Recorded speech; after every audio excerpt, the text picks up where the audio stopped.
This is problem 9-63. If you haven't watched the first part of the video where we calculated the bending stress estimate, you should do that now. But now we're going to continue and work with the compressive stresses.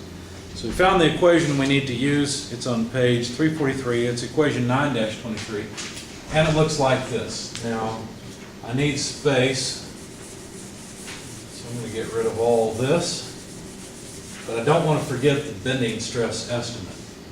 So let me jot it down. Really, that was the main output. That's what we really wanted. So let's write it in a different color to indicate that. 21,454 psi. By the way, is that 454 really significant? No. Remember how much variance there was in the geometry factor and all the overload factors and all those things? No, that's not really significant. That's why it's called a bending stress estimate. It's not exact. Okay? But it gets us in the ballpark. So anyway, equation 9-23, we want to calculate an estimate for the compressive stress. Okay, so this value CP is something we haven't seen before, but all the other stuff, the tangential load, overload factor, the size factor, the meshing factor essentially, or the alignment factor, the velocity factor, the face width, the diameter of the pinion, and the geometry factor, which really is for the pinion. Notice they've even made it clear that we're only going to calculate this for the pinion by noting that we're going to use the diameter of the pinion in the equation. You might want to make a note of that around this equation. This is only for the pinion. Okay. Anyway, this value of CP is the only thing we haven't seen yet. And as I said before I turn the camera on, that's on the next page. So you'll want to mark page 344. That's where you'll get your elastic coefficients. Elastic coefficient just has to do with the materials that the gear and pinion are made from and how they bend relative to one another, how they deform, how soft they are. And it has to do with the elastic moduli of the two. Anyway, it's a sort of combination of the elastic modulus of the two materials. In our case, we're using the same material. We're using steel on steel. The pinion's made of steel, the gear is made of steel. So what should be the value of CP? If you've been in thermo with me, this is not heat capacity, CCP. Just CP. Why it's named that, I don't know. It's the elastic coefficient. And you use that chart. If it's steel on steel, what number do you end up with? 2300. What are the units?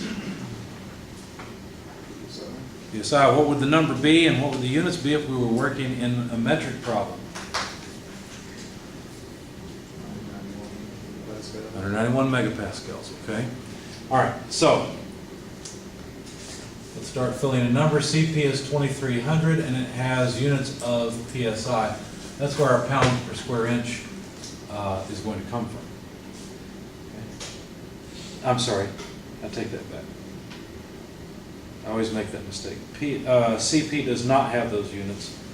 It has units of square root of PSI if I remember right, but I don't see the note in here that tells us that. Yeah, it's at the bottom of the chart.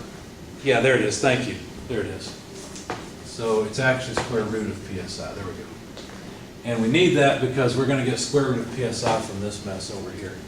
So like I said, the tangential load is the same, the overload is the same, size, alignment factor, and velocity factors, all those are the same. So we could plug everything in here and get a number, right? So WT, 164.8 pounds force. The overload factor was 2.75, as I recall. The size factor was 1, so I won't even write it. Notice there's no rim factor in here. Why would there not be a rim factor? What's that?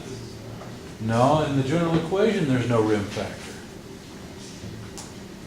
If there's a rim and a tooth sitting on that rim, as the rim bends, that's going to change how the tooth bends, right? But when you have a tooth that's in contact with another tooth, it doesn't matter if that tooth moves around a little bit on the rim, it's still going to it's going to still have the same contact stress. Okay, that's why it doesn't appear in this equation. By the way, the equation itself is based on Hertzian contact, which is, the idea is if you have, for example, Hertzian contact deals with things like if you have two cylinders rolling on each other and they're theoretically perfectly hard, then theoretically there's only one contact point and the amount of stress at that contact point would be infinite because there's zero area. So Hertzian stress asks questions like, okay, what's the stress if we let this deform, go flat, so we've got a rectangular patch? You know, or a circular patch if you're talking about two ball bearings on each other, two round spheres on each other. So that's what this is based on, just like the bending stress was based on a beam. Okay, so that's what these are generalized from. Anyway, where were we? So that's why we don't have a rim factor. Km, what did Km end up being? That was our 1.32, wasn't it? Is that what we had? I erased it. I'm sorry? 1.77. Well, 1.77 was wrong. Remember, we found that was wrong. I must have run out. Must have run out. Yeah, it was 0.05 instead of 0.5 that we had to add to 0.27. So that would be 1.32. Okay, the velocity factor we read off was a nice 1.3 as I recall. Isn't that what you recall? Okay. The face width is 1 inch. The diameter of the pinion is 2 1/8 inches. Okay, and the geometry factor for compression is 0.112. Now we have everything we need in order to get an estimate of the contact stress.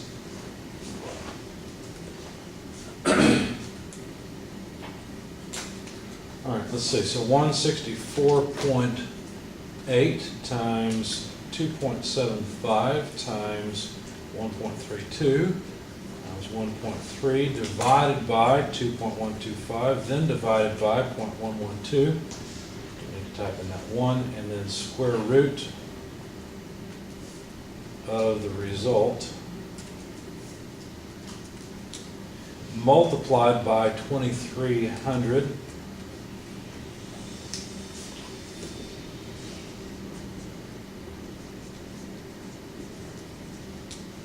Comes out to about that. Which is the higher stress, bending or compression? Obviously compression by far, right? This is what's going to cause the material to fail. So now we have to design against that. Now we have to actually select an alloy that will allow us to resist that much stress. Now let's go back, before we get too carried away, let's go back to our procedure on page 351 and make sure we haven't missed anything. Let's see, that's at the end of step 6. Step 7, compute the bending stress and contact stresses on the pinion and gear teeth. Judge whether the stresses are reasonable, neither too high nor too low in terms of being able to specify a suitable material. Not select a new pitch or revise the number of teeth, pitch diameter, or face width. Typically, the contact stress on the pinion is the limiting value for gears designed for a long life. Notice he keeps saying gears designed for a long life. In other words, if you want to sell this thing at a cheap store, I won't mention it because we're on camera. If you want to sell it at the cheap store, well, maybe you don't care too much if the material fails early, okay? Anyway, this is our estimate of stress. Is it reasonable? I don't know. I need to go and look at some materials and see what kind of stresses they can take. Let's go to the back of the book and see what our options are as far as materials go. Go to page 729. Would it be okay if the gear teeth yield a little bit? Would that be all right? Well, your knee-jerk reaction is no, but it turns out that actually a lot of gears are made with the teeth just very slightly oversized, not much at all, and usually it's the pinion that's oversized, and what happens is the gear wear hardens the pinion. You run the two together over time with good gearing. And so you do expect a little bit of yielding. However, you don't design the teeth to actually yield. What you do is you design them to not yield because we're talking about normal operation here. Initial operation is where the teeth are slightly oversized and there's yielding because there's maybe slight interference or higher stresses than what we've got here. That's why the gears have to be run at low loads initially. Sometimes they're even run together at the factory, okay, in order to make them mesh really well together. Do you see a material that can take 131,000 psi? Yeah, there's several. Right? There's several that have even a yield strength above that number. Maybe half or so in this table would be acceptable. Maybe it's a third, I don't know. I'm just doing a quick visual count. What would happen if we couldn't find, and I'm sorry, I've got the wrong table.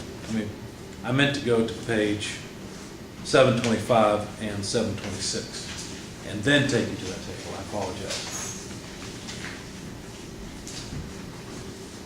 So are there any here? Well, yeah, there are some here too. There's not as many, but there are some alloys that would have the kind of strength we need. Okay. Now, if it turned out, and a lot of times it does, a lot of times it turns out that you can't really increase the tooth size. Could we increase the tooth size on this? Not really, right? Because then we'd end up with something that's a lot bigger, and we decided that a drum diameter of around 2 feet sounds good. And that's where we're at. We're at 25 inches.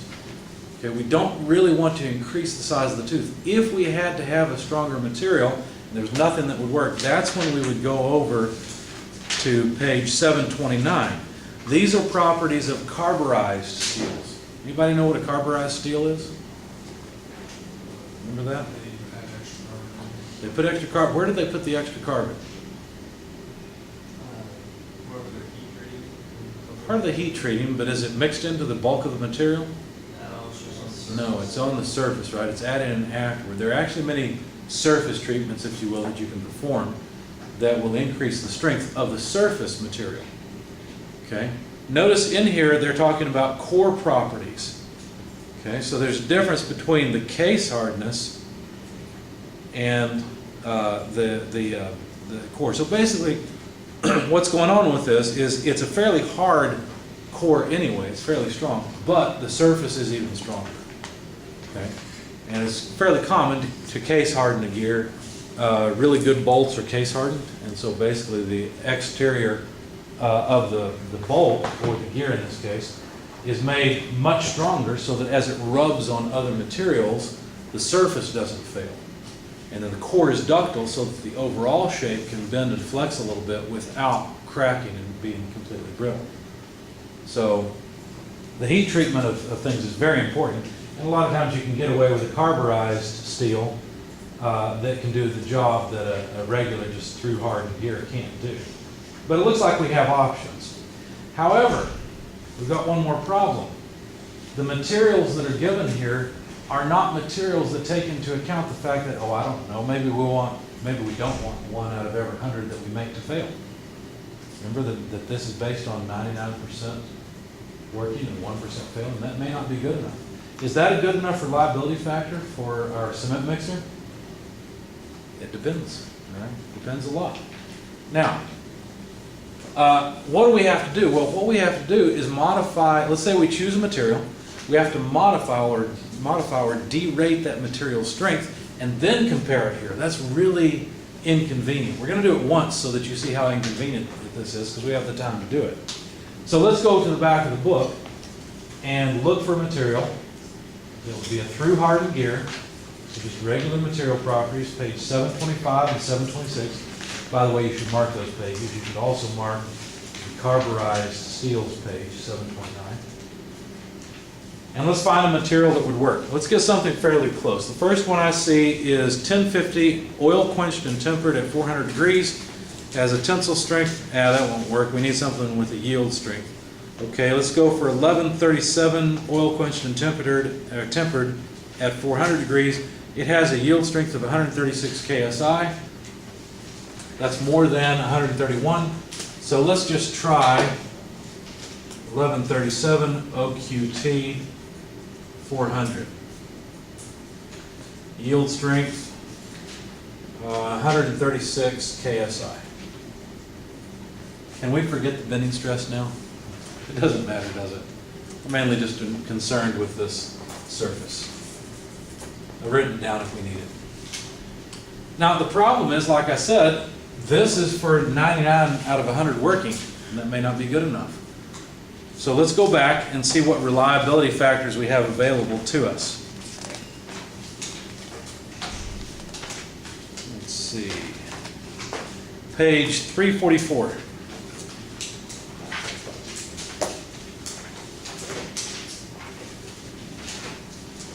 Table 9-11. What do you guys think? Do we want to accept a return from our customers of 1 out of every 100? Is that good enough or not? Is this a Harbor Freight special? I don't know what special this is. Do we plan to work here for a long time? I don't know. It depends a lot, right? How about if we go with 1.25? That would be a failure one failure out of every 1,000. Seem reasonable? Okay. So they call it KR in the table, but in the, no, they've changed it. It is KR now. Okay. They used to have it as CR in the equation, KR. It was confusing. Anyway, they were the same. Now they fixed it.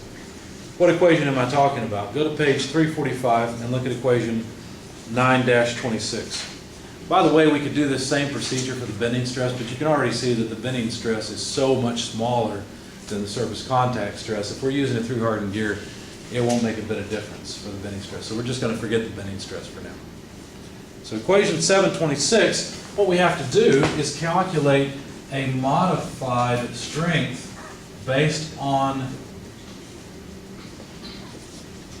the strength we find in the back of the book, a safety factor, and a reliability factor. Okay. This SAC, that's the 136. Okay. We can just plug that in. What about a safety factor? Should we include a safety factor? Well, we've put so many different factors into this already. I'm just going to set the safety factor to 1. Why not? Okay. So I'm just going to set this to 1. How about the reliability factor? Well, we decided that a reliability factor of 1.25 would be reasonable. That way we've got 1 failure out of every 1,000. But what about ZN? Well, ZN is where we adjust the material for the life that we need out of the machine. Go to page 347 and look at figure 923. Figure 922 is the analogous problem for the bending stress, but as I said, most of the time the bending stress is not that important. It's not the critical one, I guess, is what I'm trying to say. So instead, figure 923 is what we really want. All right, so we need to know how many cycles this thing will last. How many cycles will the teeth have to operate? How do we decide that? We'll look at the facing page, page 346, equation 927. It tells us we can calculate the number of cycles expected based on the number of hours, that's L, that the gear is supposed to work. Well, how many hours is this gear going to work? Well, there are some guidelines for that. Go back to page 344, look at table 912. Page 344, table 912. Recommended design line. Domestic appliances, aircraft engines, automotive, agricultural equipment, elevators, industrial fans, multipurpose gearing. What do you think? What category would this little cement mixer fall under? Well, it depends. Is this going to go over and actually work quite a bit of time? Or are we selling this to consumers who have the idea that they can mix concrete by hand? Didn't like that, so they went and bought a cement mixer. Didn't like that, so they finally hired somebody to do it with a cement truck, right? They're going to pull it out of the garage once and use it for an hour, and they're going to be tired of it. Maybe. Okay. Where do we draw the line? What do we decide? What would you do? I'd go with domestic. 1,000 hours, probably fine. Let's say we're not selling it at the cheap store. Let's say we're selling it for a higher grade. So let's go for 2,000 hours. Make sense? Okay. See how arbitrary a lot of this is? Unfortunately, you kind of have to get used to that. So if we're going to make this 1,000 hours, then 60 times 2,000. What was N and Q? Remember? We talked about this in the slides, but that's been a while. N was the number of revolutions per minute. So it was the speed. That's why we had 60 to convert it. So we had life in hours here, but we had speed in RPM. And which one are we dealing with? Well, we're dealing with the pinion. That's the one that rotates faster. So that's 900. Obviously, the pinion is going to be the one with a much higher cycle factor. Okay. So 900 revolutions per minute. What was Q? Do you remember that? Quality of gear. Wasn't the quality of the gear? You should have a note next to the equation. What's that? Load applications. Load applications per revolution. Remember, there was, if you have an idler teeth are stressed twice, one on each side, as it meshes with its two mating gears. In this case, we have a single pinion mating with a single gear, so the teeth are just stressed once as they go around the full revolution. Okay, so Q is simply 1. Okay, so the number of cycles, in other words, the number of loadings that the teeth will see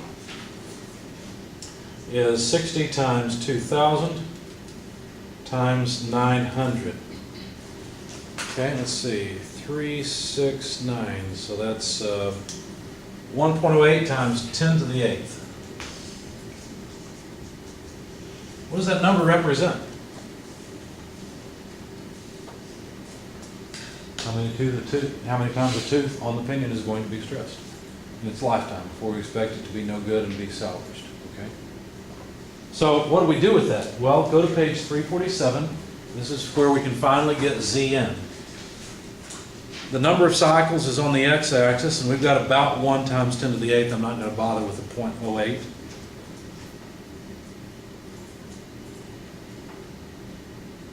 And it looks like the cycle factor, there's an equation here for it, but we'll just estimate it off of the y-axis. About how much do you think is the cycle factor?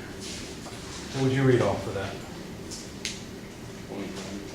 0.95, I agree. Now let's go through the equation and find out how close we are. We've got the number on our calculator. All we have to do is raise it to the negative 0.023 power.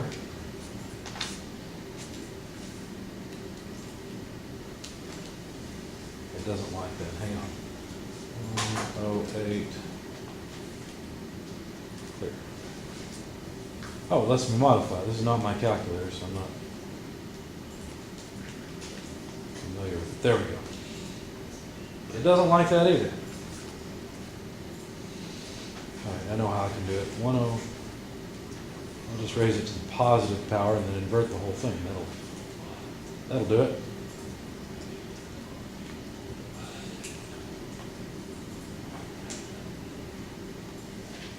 Okay, and now 1 over x. Okay, and then multiplied by 1.4488. Okay, I got 0.94676 if you want that many decimal places. Was our estimate of 0.95 good? Yeah, it was fine. We read it off the chart, it came out fine. Anyone confused about how I got Zn as 0.95? You're, okay, that's fine. We're not on that, that's Yn. This is Zn. Okay. So 1.08 there. Okay. I'm glad to show anybody. Anyone else confused? Now's the time to ask. Okay. All right, so to calculate this, what we're going to have to do is plug in the 136 KSI, multiply it by 0.95, divide it by 1.25, and see what we get. So let's see, 136 KSI times 0.95 divided by 1.25. Uh-oh. The actual allowable strength is only 103 or so KSI. That's less than 131 KSI. See the problem here? We're going to have to guess another material, modify it, and compare it over and over again. How about if we do something smart? How about if we rearrange this? In fact, that's what your author recommends. He recommends it on page 348. Look at equation 9-29 on page 348. He says, wait a second, why do all this? Why not take this estimate of stress, apply the material factors to it, and then look for an appropriate material? Okay? So we're going to calculate. He doesn't give this term a name, but what we're going to do is we're going to make sure that the allowable stress that we select for the material is more than SC multiplied by the material factor. So that would be, okay, R, SF, the safety factor. KR is the reliability factor, so that's a lowercase or a subscript r, and the cycle factor. So let's put the material factors with the stress estimate instead. That way we can just go and look up one number in the back of the book. Make sense? Okay, so basically I'm going to take 131,475, multiply it by 1.25, and divide it by 0.95. Okay, just for convenience. All right, so 131,475 multiplied by 1.25 and divided by 0.95. So now, this whole big number here comes out to about 173 KSI. That's the number that I care about now. Now I need to find a material that can take that much stress. Okay? So now let's go for the final time to the back of the book and get the material, or select the material. Is there anything with a yield strength higher than 173 KSI? There are some. Looks like 1340 is the first one that would do it. Okay, 197 KSI or 234 KSI. 3140 could also do this for us. So there are several materials. If we didn't want to select one of those materials, we could go over to the carburized steels and select a material there instead. Okay? Now I'm not going to write down a selection. You can see there are several. But of course you would, in a normal problem, write down what material you select. So you can't make the gear out of just anything. Here's the really dangerous part. If your competition decides to copy your design because they think it's good, probably they think it's good because it's selling well. If they don't know what material to use, they're going to make an inferior product, right? Because they're going to make it out of the wrong material. It'll work for a while, but it won't work for as many cycles as you know it's supposed to. Probably not going to break right away. There you have it. Questions, comments? All right.